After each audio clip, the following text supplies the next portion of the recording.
मुस्लिम league नून के रहनुमा Daniyal Chaudhary media से गुफ्तगू कर रहे हैं। रह जाते हैं और उसकी सबसे बड़ी रीज़न ये है कि यहाँ रोज़ जो है मसाले वाली चीज़ें, लड़ाई झगड़ा, तफरीक, वो चीज़ों, और उसकी सबसे बड़ी रीज़न ये है कि यहाँ रोज़ जो है मसाले वाली चीज़ें, लड़ाई झगड़ा, तफरीक, वो चीज़ों के ऊपर बात की जाती है। और जो प्रोग्रेस है, जो हमारा असल मैंडेट है, जिसकी वजह से आज हम बैठे हुए हैं यहाँ, उसको डिस्कस ही नहीं किया जाता। पाकिस्तान में मैं बड़ी प्राउडली एक बात कर सकता हूँ as a spokesperson of the government कि पाकिस्तान में ऐसी कोई जमात नहीं है जिसको ये मुल्क बहरानों में मिला हो और उसने डिलीवर किया हो। हमें ये मुल्क तारीखियों में मिला तो हमने बिजली के बहरान से निकाला। हमें ये मुल्क मुशर्रफ के अदवार के बाद दहशतगर्दी में मिला तो हमने इस मुल्क से दहशतगर्दी कम की। इस मुल्क में ऐसी कोई जमात नहीं जिसने बार बार अपनी कारकर्दगी के ऊपर वोट लिया हो। जो हमारे साथ हमारी हरीफ जमातें हैं, अगर खाली उसकी एक सूबे की बात कर ली जाए जो 11 साल से उधर बैठे हैं, तो उन्होंने एक प्रोजेक्ट करना था जिसका नाम मेट्रो था, जो उन्होंने 7 अरब से शुरू किया और 9 अरब से क्रॉस कर गया और जिसके एंड में दरवाजे उल्टे लगा दिए गए। वहाँ कभी विसल ब्लोइंग एक्ट की बात हुई, कभी मिलियन सुनामी ट्री की बात हुई, लेकिन वो सब आपके सामने आकर निकला कि झूठ के ऊपर मबनी एक कहानियां थी। वो कारकर्दगी की ना कभी कहानी सुना सके ना उनके पास है। आज इस मुश्किल दौर में जहां पाकिस्तान, जब ये हुकूमत हमें मिली थी तो रोज हाथ उठाकर ये दुआएं करते थे कि मुल्क कल दिवालिया होगा या आज होगा। कोई कह रहा था कि डिफॉल्ट हो गया है और कोई बता रहा था कि 24 घंटे और कोई 70 घंटे के टाइम दे रहा था। आपके जो हमारे सियासी हरीफ हैं, ये हाथ उठाकर दुआएं कर रहे थे कि IMF पाकिस्तान के गरीब के साथ डायलॉग ना करे, पाकिस्तान के गरीब के साथ बात ना करे, बेरोजगार के साथ बात ना करे और ये मुल्क दिवालिया हो जाए। लेकिन हमने इन तमाम चीज़ों के बावजूद जब ये IMF की एक टीम पाकिस्तान में बैठी हुई निगोशिएट कर रही थी और ये बैठकर अमेरिका में फसाद कर रहे थे, दंगे कर रहे थे, तो हमने तब भी निगोशिएट किया और हमने पाकिस्तान को उस बहरान से निकाला। जब हम बजट दे रहे थे तो इन्होंने कहा कि जो बजट आ रहा है ये वो बजट है जो अवाम के गले काटेगा, गरीब की आवाज़ बंद करेगा। लेकिन हमने उस टाइम भी उस बजट को अवाम दोस्त बजट बनाया और हमने अपना तरक्की का जो सफ़र है उसको उसके ऊपर पाकिस्तान को रखा और IMF की तमाम शिक्कों के बावजूद हमने गरीब बंदे को रिलीफ दिया।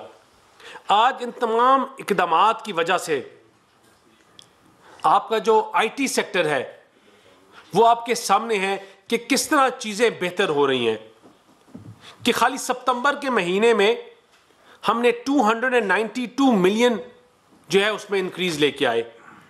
ओवरऑल अगर हम पिछले साल का मौजना करें तो 42% इंक्रीज आया है IT सेक्टर में। हमारी टोटल एक्सपोर्ट जो है वो 1.3 बिलियन पे पहुंच गई है, जो कुछ मिलियन थी। अगर आप मौजना करें और इनकी बातें देखें तो इनके पास हर चीज़ का हल है, लेकिन आप इनकी कारकर्दगी पूछें इन हमारे हरीफ जमात से तो इनके पास कुछ बात करने के लिए नहीं मिलेगी। कि आज हमने पहले 4 महीनों में हमने डबल द IT एक्सपोर्ट किया और ये हमारे लिए कोई नई चीज़ नहीं है।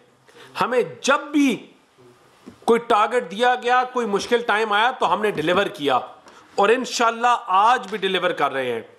लेकिन ये बड़ा अनफॉर्चुनेट है कि रोज़ एक जत्था आकर बैठ जाए इस्लामाबाद, कभी वो आके लाहौर आके बैठ जाए और उसकी वजह से लॉ एंड ऑर्डर और सिक्योरिटी की वजह से जब हमें इंटरनेट बंद करना पड़ता है तो उसका डेली लॉस जो है वो 5 से 6 मिलियन है।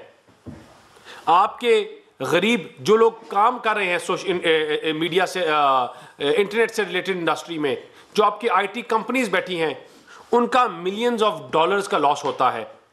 और बात ये की जाती है कि पाकिस्तान की जो लोकल मार्केट है, अगर इसी तरह का इंटरप्टेड डेटा फराहम किया जाएगा तो उसमें हम मार्केट कैप कर देंगे 5 से 6 बिलियन के ऊपर। जिस तरह मैंने कहा कि पहले सेक्टर में अगर हमने 1.6 बिलियन या 1.4 बिलियन अचीव किया तो इंशाल्लाह ये पूरा साल जब क्लोज होगा तो हम बहुत बेहतर पोजीशन में होंगे। खाली ये सेक्टर नहीं है हुकूमत जिसको देख रही है, ये सुनामी ट्री की बातें करते थे, लेकिन एग्रीकल्चर सेक्टर में आपने प्राइम मिनिस्टर का इनिशिएटिव, सीएम पंजाब मरियम नवाज साहिबा का इनिशिएटिव उठाएं, आपके किसान कार्ड की बात करें, आप ग्रीन ट्रैक्टर स्कीम की बात करें, आप ग्रेजुएशन इंटर्नशिप प्रोग्राम्स की बात करें, पंजाब में लाइफ स्टॉक के ऊपर जो काम हो रहा है, इन तमाम चीज़ों से आपके एग्रीकल्चर सेक्टर में तकरीबन 16% ग्रोथ हुई है।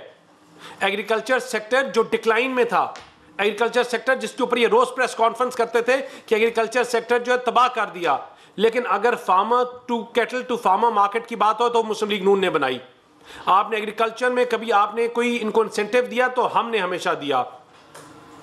रिसर्च के ऊपर पैसे लगाए तो हमारी हुकूमत के एक्सपर्ट्स और उन लोगों ने बात की, और हमारी इन पॉलिसीज की वजह से आपके एग्रीकल्चर में बेहतरी आ रही है। और इंशाअल्लाह जो हम SIFC के थ्रू और डिफरेंट प्रोग्राम्स के ऊपर काम कर रहे हैं, हमें बड़ी उम्मीद है कि इंशाअल्लाह in next 1.5 to 2 years Pakistan की जो एक्सपोर्ट है यहाँ से एग्रीकल्चर कमोडिटीज़ की और चीज़ों की, वो 3 times हो जाएगी।